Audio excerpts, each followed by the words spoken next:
Hello friends, welcome back to my channel. दोस्तों, जैसा कि आप लोग जानते हैं, बिहार सचिवालय एग्ज़ाम के प्रैक्टिस सेट चालू है। इससे पहले अगर आप लोग 12 वीडियो नहीं देखे तो उसको भी देख लीजिए।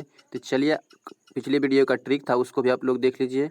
अब देखिए, नेक्स्ट क्वेश्चन कल का टास्क और आज के प्रश्न जो है इतिहास से, गुप्तोत्तर काल से, इसके बाद भूगोल से, कृषि से बनेगा और संविधान के मूल कर्तव्य से क्वेश्चन रहेगा। तो चलिए देखते हैं पहला क्वेश्चन। क्वेश्चन है, राष्ट्रकूट साम्राज्य की स्थापना किसने की थी? तो राष्ट्रकूट साम्राज्य की स्थापना किसने की थी? इसका सही आंसर हो जाएगा दंती दुर्ग ने की थी। नेक्स्ट क्वेश्चन देखते हैं। क्वेश्चन है, बाल विवाह की प्रथा किसके शासनकाल में आरंभ हुई थी? इसका सही आंसर होगा कुषाण काल में ही बाल विवाह की प्रथा आरंभ हो गई थी। तो नेक्स्ट क्वेश्चन देखिए। क्वेश्चन है, हर्षचरित नामक पुस्तक के रचयिता किसने की थी? यानी रचयिता कौन है? इसका सही आंसर हो जाएगा बाणभट्ट। हर्षचरित नामक पुस्तक के लेखक कौन है? बाणभट्ट सही आंसर हो जाएगा। नेक्स्ट क्वेश्चन देखते हैं। क्वेश्चन है, मौर्यों के द्वारा निर्मित सुदर्शन झील का जीर्णोद्धार किस शासक ने करवाया था? इसका सही आंसर हो जाएगा शक शासक रुद्रदामन प्रथम ने किया था सुदर्शन झील का जीर्णोद्धार। तो नेक्स्ट क्वेश्चन देखते हैं। क्वेश्चन, हेनसांग चीन के किस शासक के समकालीन थे? इंपॉर्टेंट क्वेश्चन है, इसको भी ध्यान में रखना है। इसका सही आंसर हो जाएगा ताई सुंग के। यानी हेनसांग जो थे चीन के कौन सा शासक था जो जिसके समकालीन थे? तो ताई सुंग के।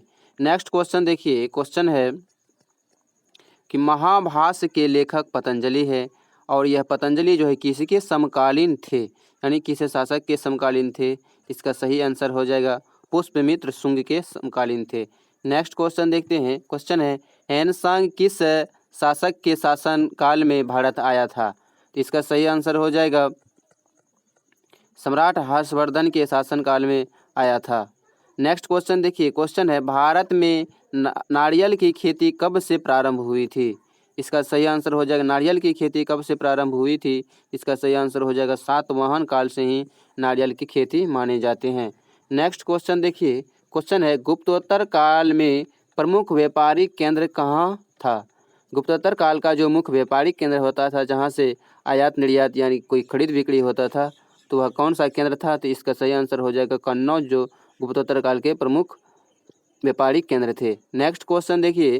क्वेश्चन है, नालंदा विश्वविद्यालय को किसने नष्ट किया था? वेरी वेरी इंपॉर्टेंट क्वेश्चन है। इसका सही आंसर जो हो जाएगा बख्तियार खिलजी ने नालंदा विश्वविद्यालय को नष्ट किया था। नेक्स्ट देखिए, अब भूगोल से रहेगा जो कि कृषि से क्वेश्चन बना हुआ है। तो देखते हैं इसका इसका क्वेश्चन देखते हैं। पहला क्वेश्चन देखते हैं। क्वेश्चन है, भारत में रासायनिक उर्वरकों के दो सबसे बड़े उपभोक्ता राज्य कौन से हैं? यानी भारत का कौन सा राज्य है जो सबसे अधिक रासायनिक उर्वरकों का प्रयोग करते हैं? इसका सही आंसर हो जाएगा उत्तर प्रदेश और महाराष्ट्र। इसका सही आंसर हो जाएगा। तो नेक्स्ट क्वेश्चन देखते हैं।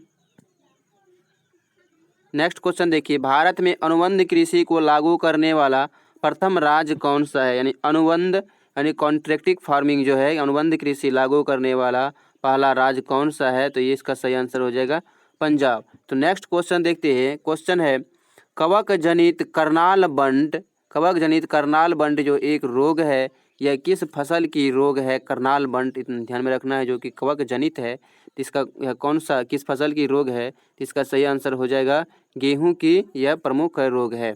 नेक्स्ट देखिए, भारत के किस क्षेत्र को चावल का कटोरा कहा जाता है? यहाँ क्षेत्र पूछा गया है, किसी राज्य विशेष की बात नहीं कर रहा है। इसका सही आंसर हो जाएगा इसका सही आंसर देखते हैं, कृष्णा गोदावरी के डेल्टा क्षेत्र को चावल का कटोरा कहा जाता है। तो नेक्स्ट क्वेश्चन देखिए। क्वेश्चन है, देखिए जाया क्वेश्चन इंपॉर्टेंट है। आप लोग अगर यदि एसआई मेंस का एग्जाम दिए होंगे तो जाया क्वेश्चन पूछा गया था किस फसल की किस्म है। तो इसका देखते हैं, जाया, पद्मा, पूसा, सुगंधा, फाइव, जमुना एवं कृष्णा किस फसल की उन्नत किस्में हैं? देखिए, जाया को याद रखना है। इसके बाद पद्मा, पूसा, सुगंधा, फाइव, जमुना, कृष्णा किस फसल की एक उन्नत किस्म है? तो इसका सही आंसर हो जाएगा, देखते हैं इसका सही आंसर क्या दिया हुआ है। तो धान की यह उन्नत किस्म है। नेक्स्ट देखिए। क्वेश्चन है, जून जुलाई में बोई जाती है एवं अक्टूबर नवंबर में किस फसल को काट ली जाती है? यानी जून जुलाई में बोते हैं और अक्टूबर नवंबर में काट लिया जाता है, तो यह कौन सा फसल हो जाएगा? तो इसका सही आंसर हो जाएगा खरीफ फसल जो है जून जुलाई में बोते हैं और अक्टूबर नवंबर में काटते हैं। देखिए कुछ उदाहरण देखिए खरीफ फसल का, जैसे मक्का है। देखिए मक्का तो एक खरीफ फसल के अंतर्गत आता है, लेकिन इसको हर मौसम में आजकल उगाया जाने लगा। इसके बाद चावल, इसलिए मक्का को मेनतः खरीफ फसल में रखिएगा। चावल खरीफ फसल है, सोयाबीन खरीफ फसल है, मूंगफली भी खरीफ फसल है, कपास इत्यादि क्या है? खरीफ फसल है। चलिए नेक्स्ट को देखते हैं। मध्य प्रदेश के किस जिले को कपास की खेती के कारण सफ़ेद सोने का क्षेत्र कहा गया है? यानी मध्य प्रदेश का ऐसा कौन सा जिला है जिसे सफ़ेद सोने का क्षेत्र कहा जाता है? इसका सही आंसर हो जाएगा खारगोन का जिला, जो कि सही आंसर है। मध्य प्रदेश के जो सफ़ेद सोने के नाम से कपास के लिए बहुत प्रसिद्ध जिला है। तो नेक्स्ट क्वेश्चन देखिए, क्वेश्चन है धान की फसल में किस जीव का प्रयोग जैव उर्वरक के रूप में किया जाता है?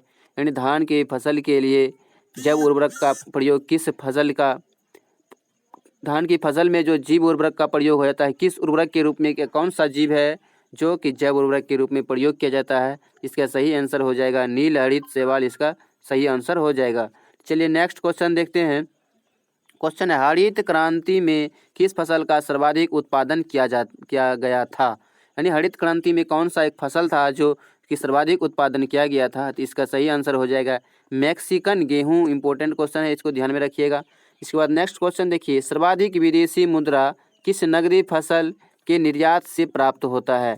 यानी भारत में जो सर्वाधिक विदेशी मुद्रा प्राप्त होता है वह कौन सा फसल के नगदी फसल है जो कि निर्यात से प्राप्त होता है? इसका सही आंसर हो जाएगा चाय, इसका सही आंसर हो जाएगा। चाय की फसल जो है जो कि सर्वाधिक विदेशी मुद्रा प्राप्त होता है। नेक्स्ट देखिए, नेक्स्ट क्वेश्चन है संविधान के किस भाग में मूल कर्तव्य है? वेरी इंपॉर्टेंट चैप्टर है और आप क्वेश्चन भी इसमें सभी इंपॉर्टेंट है। संविधान के किस भाग में मूल कर्तव्य है? तो इसका दोस्तों सही आंसर हो जाएगा भाग 4 में हो जाएगा, 4 का ए हो जाएगा और संविधान अनुच्छेद इसमें 51 का ए हो जाएगा, ध्यान में रखना है।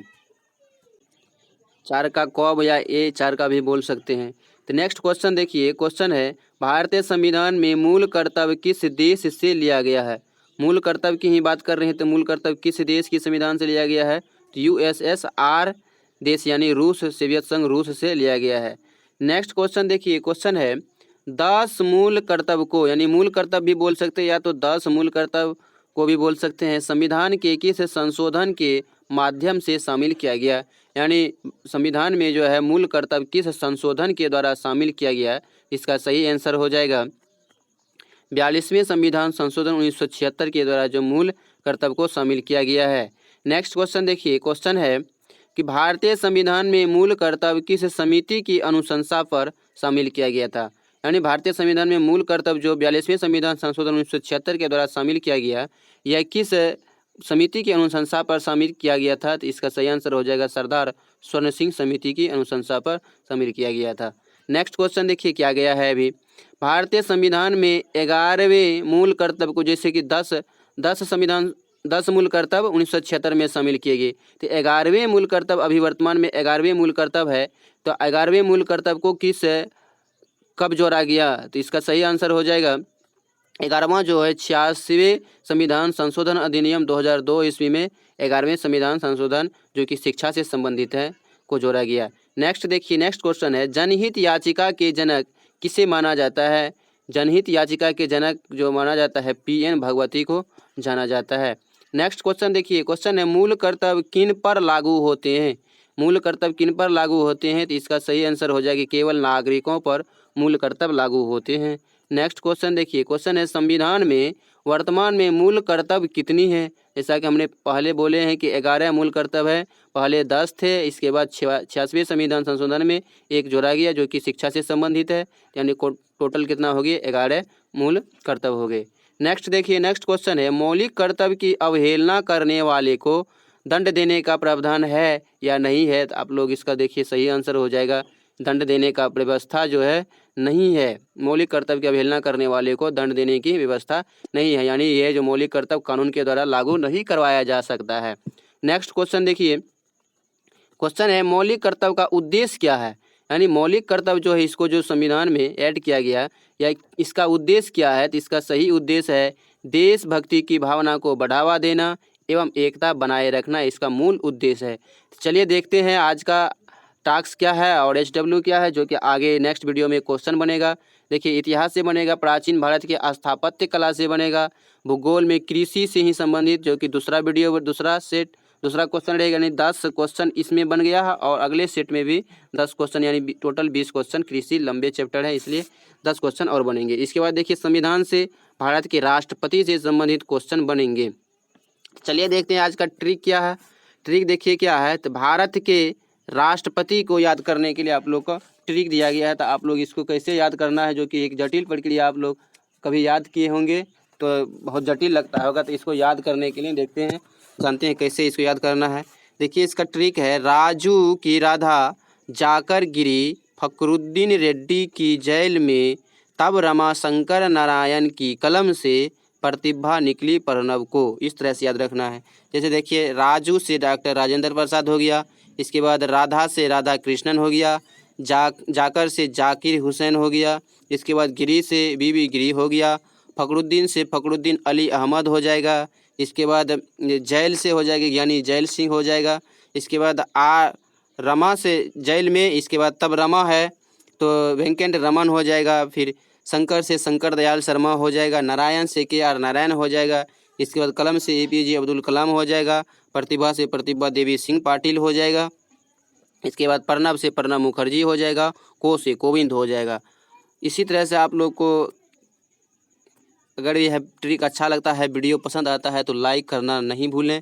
और अगर इस तरह से चाहते हैं, अगर ये आप किसी भी एग्ज़ाम की तैयारी कर रहे हैं GK GS से संबंधित, तो चैनल को सब्सक्राइब कर लें और बेल आइकन को दबा लें, ताकि कि वीडियो जैसे ही अपलोड होए तो आप लोग को नोटिफिकेशन मिल जाए।